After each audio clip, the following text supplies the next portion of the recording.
James, the pads came on a few days ago. How do you see the team respond, and how would you kind of characterize what they brought to the field for the 4 sessions?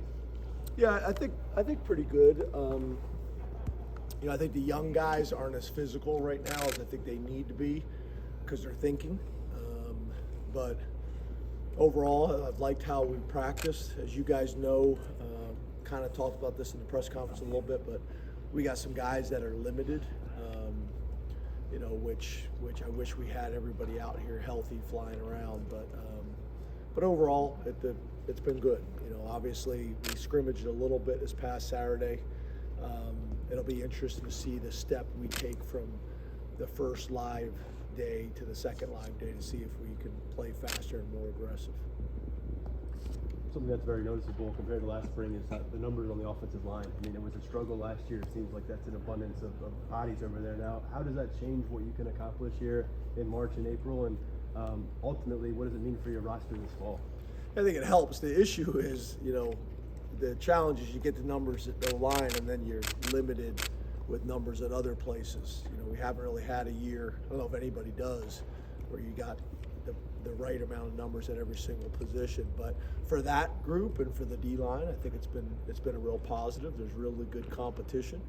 And I think you guys see, just even physically looking at them, there's just a lot of guys that look the part in terms of size, athleticism, to be able to compete. So it'll be interesting to see how it plays out. And then obviously having the 3 young guys here early helped. Then we got one more still coming. How does installation go with 2 young quarterbacks versus a guy like Sean Clifford? I know they've been in the system a year, but are things different this year? Can you feel like a difference in how practice runs or things like that? Yeah, I wouldn't say the installation is a whole lot different because a lot of the spring is really kind of laying the foundation for the summer camp and the fall. But yeah, obviously when you got a veteran kind of running the show, showing everybody else, how we operate and how we check the run game or how we handle protections and things like that, there's obviously a ton of value because he's setting the tone for everybody. But to be honest with you, Drew and Bo have been really impressive so far. You can tell they've worked at it. And Jackson, is doing some really good things. He's still got work to do. But he'll be, I think we'll be pleased with him by the time training camp comes if he continues to invest and prepare the way he is. You talked back a few weeks ago about how you felt like the transfers fit in during winter workouts and things like that. How do you feel like they fit in now that you've had them on the field? Good. It's obviously different when you get out here, and it's interesting talking to those guys too. When they compare and contrast the differences of the programs, that's been interesting. But it's been good. They've brought a real veteran presence. I think Storm is a guy that's got tremendous maturity. He knows how to practice. He made a play today where, we threw the ball to the flat in the cloud coverage and he came up and supported and really could have took a shot, but knows how to practice, where he showed everybody on the field that he would have made the tackle and it would have been a big hit, but he didn't take the unnecessary big hit on his teammate. He's really earned everybody's respect by kind of how he's gone about his business, right away. So I think he's a pretty good example of it, and I think the other guys will just continue to gain confidence and get more comfortable as time goes on. James, I think in a bit here we're going to be talking to Keandre. What's that next step you're looking for him to take, whether that's this spring or going into the summer, or something to build on for him? He's been really good so far, this spring. We need him to be the guy, like a true number one. Not just at Penn State, but really in the conference, and a guy that people are talking about nationally. Trey's also, I think, has had a really nice spring camp so far. We got to figure out who that third guy is going to be. There's going to be a competition really with all of those guys, but I think that's probably one of the big question marks between now and the first game. Is who is going to be that third guy that's going to separate. There's a number of guys that I think are battling for it, but who's going to separate themselves from the pack and be a true number 3, or are we going to rotate that position all year long? We'll see. James, are there any of the mid-year enrollees who have kind of been standing out that maybe you're a little bit surprised by? Because I get, you see the numbers from testing and whatnot, but once you get them on the field, is there anybody that's kind of like giving you a little bit of a wow? Yeah, it's hard because if I say that, I'm going to miss somebody. Obviously the 3 young offensive linemen have been impressive. They really have. I think the 2 young linebackers have been impressive.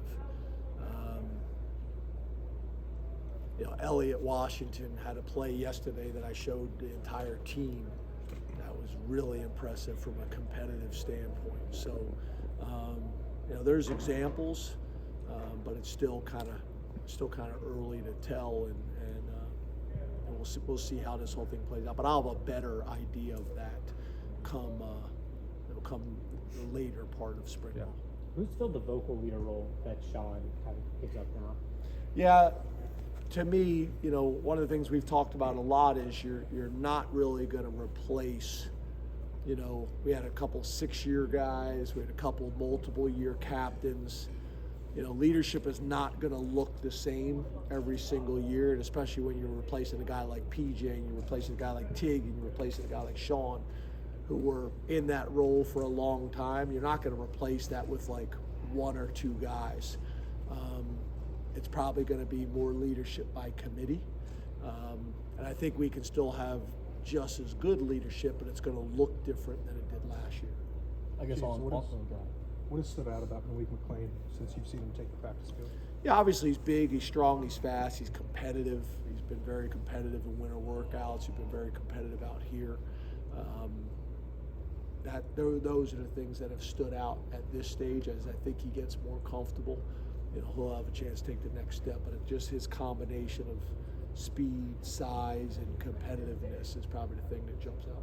Now that he's had about a week with the job, how have you seen Deion Barnes adjust to Deion coaching? How exactly does that adjustment period work, like in the first few weeks? Well, when you get hired, like the day before spring ball starts, there's not a whole lot of adjustment. You're just kind of jumping right into it. But you got to remember, he's been here for 3 years with us. He played for me. So culturally, he understands kind of what we do, how we operate. But there's a difference between being a complimentary guy in the room to it being your room. And that's kind of what I had said, I think, to you guys about like even Deion thinks he's going to be the same Deion. He's not going to be the same Deion. It's a different role. It's a different responsibility. There's different pressure associated with it. But he's been good. As you guys know, I usually get in early. He usually comes in early into my office, and we have a discussion about feedback from the day before. He's asking a ton of questions to the veteran coaches that we have on the staff. And then obviously we got Torrance Brown back, who's another former player who's working with him in Deion's old role. And then we have an analyst that's been in that room now going on 2 years, so that's helped as well. A veteran guy with experience that I think is a complementary piece. So it's been good, but there's really not an adjustment period. You just kind of jump right into it and get going. Are you satisfied with that number in terms of analysts? And obviously there's been a lot of turnover in college football with that position, but you guys have often been able to get guys from other programs who've turned out pretty well. Are you happy with the number, and what are some of those things maybe behind the scenes that those guys do that we wouldn't otherwise know? Yeah, we haven't filled all the positions. We've lost some guys that we haven't filled yet, and typically they would have been filled, but my focus was on hiring a D-line coach that went longer than anticipated, so we still have some positions open, and then we also have some flexibility just based on the guys that we hire and what their contract situation is like. So we could add a few more. We'll see how that plays out. There's some guys that we're in conversations with, some guys that we're going to invite up to spring ball, some guys that we're waiting to see if they were going to get picked up and hired in the NFL or so on and so forth. So there could be a few more guys still added to the roster. And then in terms of of what they are able to do, it's all the behind the scenes stuff. And then it's hard for me to answer that question specifically because it's not like you know, you lose someone and you take that next person and just plug them in. It's based on their experience. So like what Wiz